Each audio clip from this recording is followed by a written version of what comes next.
Can we have a question? Dub, the offense all year long has just continued to progress as a team. You're obviously a huge catalyst in that, not just the scoring, but you have like at least 5 assists every night. What have you seen over the course of the season as like the biggest growth spots that you all have had as a team? Yeah, sorry. No, you don't have to apologize for 2. Yeah. What's up, guys? Just saying. Here, we can split the chair.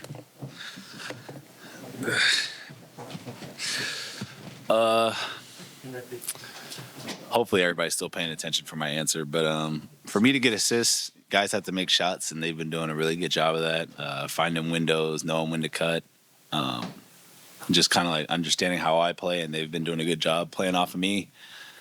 But yeah, I'm just unselfish and doing a good job of staying that way through the course of the season. I think we've been able to stay unselfish ups and downs of the year, and I think that's why we've been able to progress and get better. Shai, Hart starts off the bench, plays a lot in the second half. J. Will didn't play at all in the first half.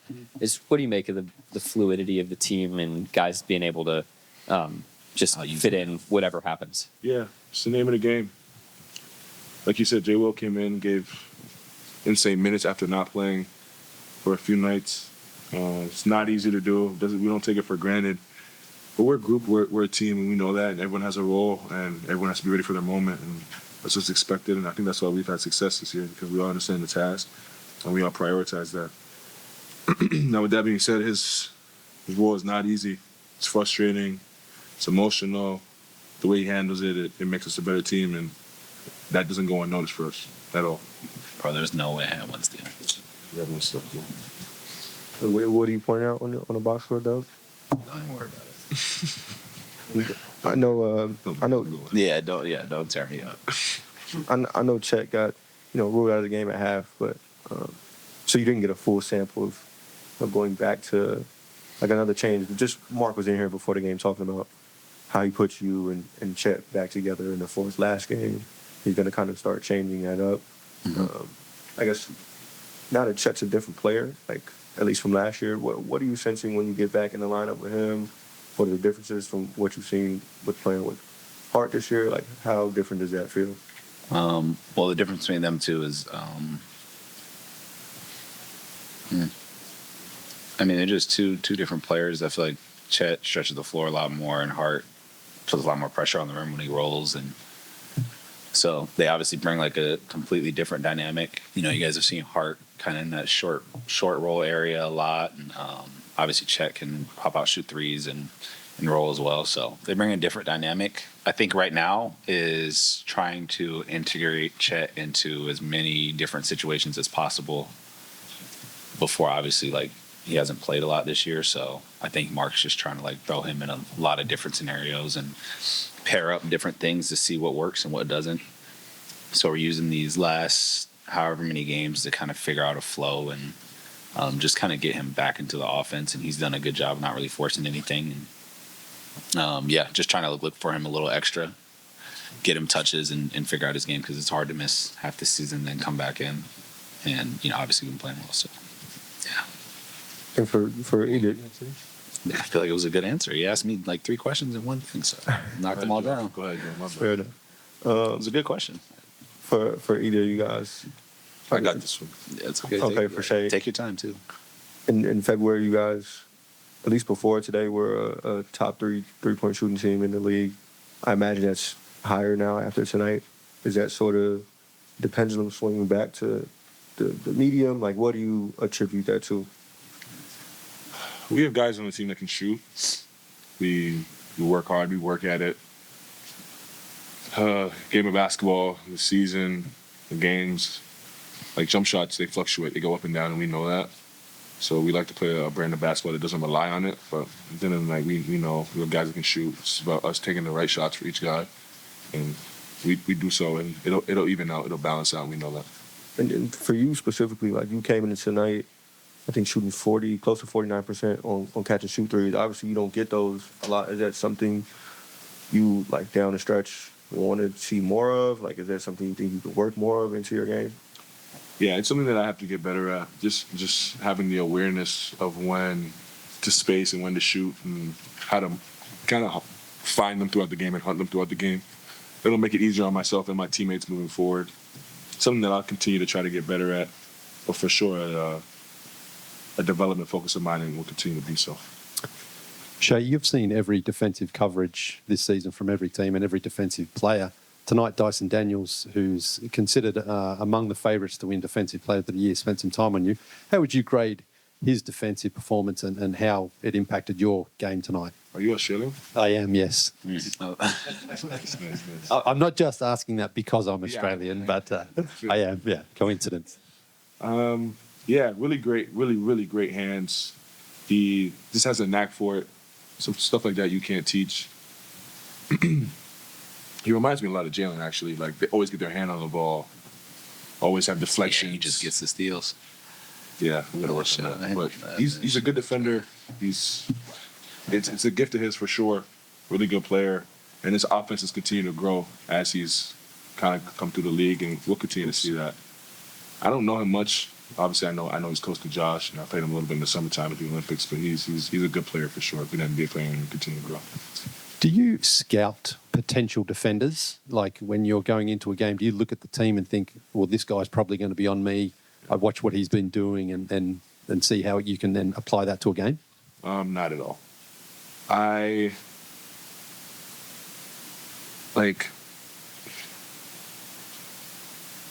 don't want to sound insane, but I know what it's going to be every night. It's more so like the schemes of the team defenses.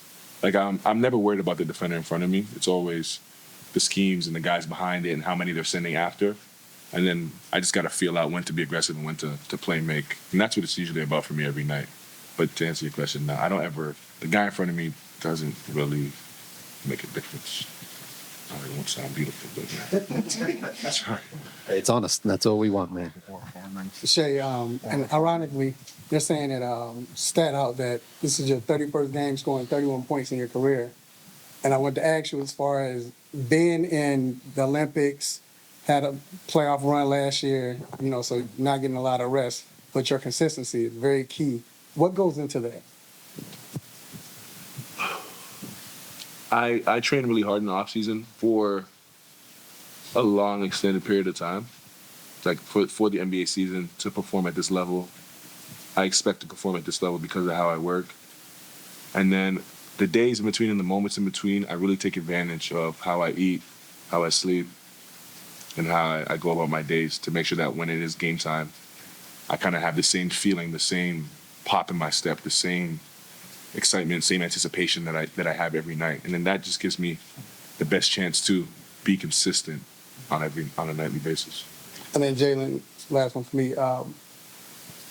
What is different from last year at this point from the team, as far as, you all were, I think, top 2 team at this point last year, but this year, what is the difference? Just growing up a little more. Anytime you can kind of keep a lot of the same team together, you're able to grow as a group, and we've been able to do that. I think this year too has been just kind of like being like consistently ready to play every night, which is hard to do over 82 games. And I feel like every game we've kind of approached as a new challenge to get better, and that's what makes a very good team, when you're able to like find a reason to play every night, and we've done a pretty good job of that throughout the season. At All-Star break, Anthony Edwards mentioned that he didn't care about being the face of the game. And earlier today, LeBron reiterated that sentiment, saying that we should be discussing your team as well as the Cavs having one of the best seasons so far. How do you personally feel about those comments? And also, I missed the comments. What was the comment? well, Anthony Edwards said he didn't care about being Got the that face of the game. And then LeBron doubled down on that, saying we shouldn't be concerned about who the face of the game is. We should be discussing your team and the Cavs and how well they played this season, especially having different styles of play. How do you feel about those comments? And also, do you personally feel like it's okay to be the face of the game, especially considering you're an MVP candidate? How do I feel about those comments?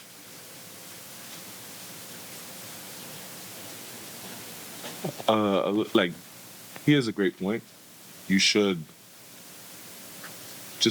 naturally focus on winning, regardless of what it looks like.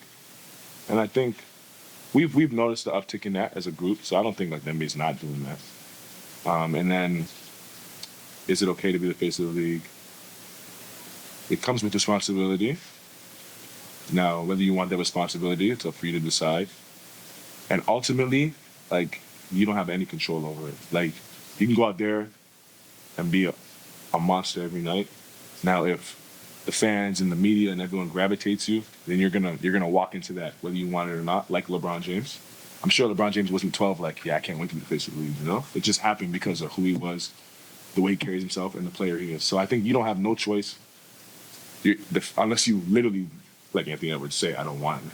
But, you know, it's gonna organically happen, and I think we're in a weird transition right now with older guys and young guys, and so there's a lot of conversation around it, but it'll happen, it'll trickle out, and we'll see who it is. But yeah, you can't control it. So for me, I don't even put 2 cents into it. I just go out there and try to be the best basketball player, the best teammate, best dad, best husband I could be every day, and call it a night. Anybody else? Cool.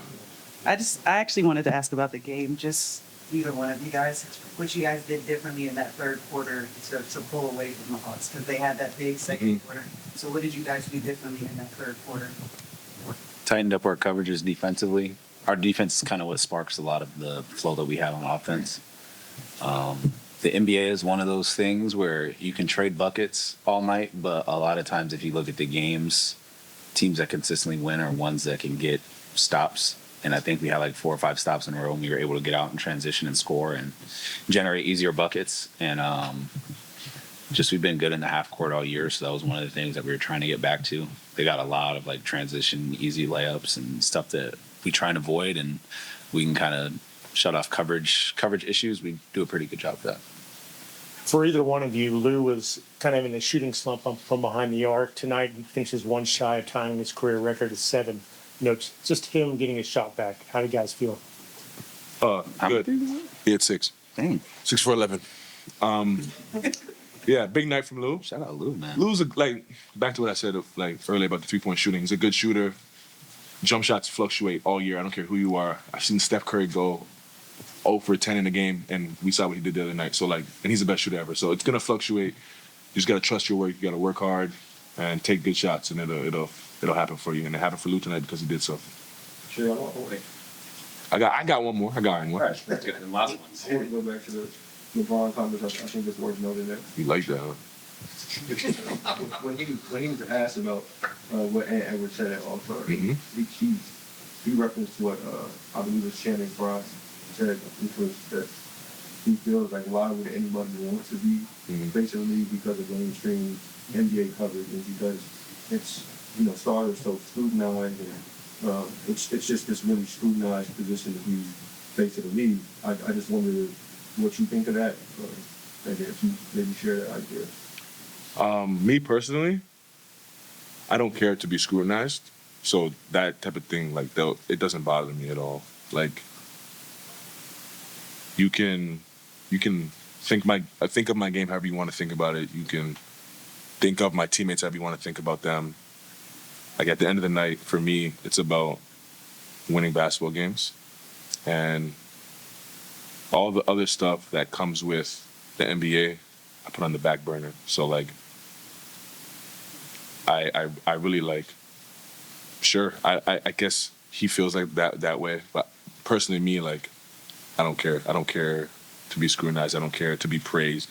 I do this thing to win basketball games and ultimately to try to host the trophy at the end of the year. Hoist the trophy at the end of the year. Thanks, Jalen.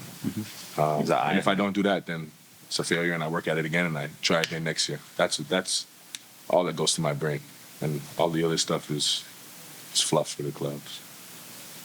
Thank you, guys. Appreciate it. You guys have had the highest scoring offense, and I just wonder maybe what are some of the biggest things that you all have learned over the course of the year that's allowing for everything to really flourish right now on that end of the floor? Yeah, I think we've been good offensively. It hasn't been like a scorching 3-point shooting month. Oftentimes, that can be part of it, but we've done a nice job of manufacturing offense through transition attacks, rim attacks, offensive rebounds, low turnovers, winning the possession battle. So I do think a lot of it's sustainable. When you shoot it well, like we did tonight, then it can pop to 135 or whatever. But guys are doing a great job on that end of the floor. And then Jay Will doesn't play the whole first half, and he jumps in, makes his first shot. That's one thing, but he just seemed really engaged. What'd you notice from him? Yeah, I mean, since All-Star break, coming off the break, we've had a very condensed schedule with a lot of travel. We went Utah, Minnesota home. The home game might as well have been a road game. And then we came back on the road and in short turnarounds. And so there's an element of attrition with the NBA schedule, especially at times like this for us. And you need different sources of energy when you do that. And I thought him and Kenrich in the third specifically, when we opened the game up, those guys were a big part of that run. And it's great professionalism and readiness by those guys to just step in to larger roles once Chet and Isaiah went out and Alex was already out. Well, obviously, Chet gets ruled out at half, but I think early in that first is a play where he's like holding his lower leg for a while. Did that sort of thing happen on that play, or? He was ruled out with an ankle sprain, correct? I believe it was that play, yep. He played through it for a little bit, and then we ruled him out at halftime. Okay, and like kind of going off the offense, like being more specific, obviously, like not just since the new year, but especially in February, the 3-point shooting. Like, do you think that's just variance? The pendulum was bound to swing back? Like, what do you attribute that to?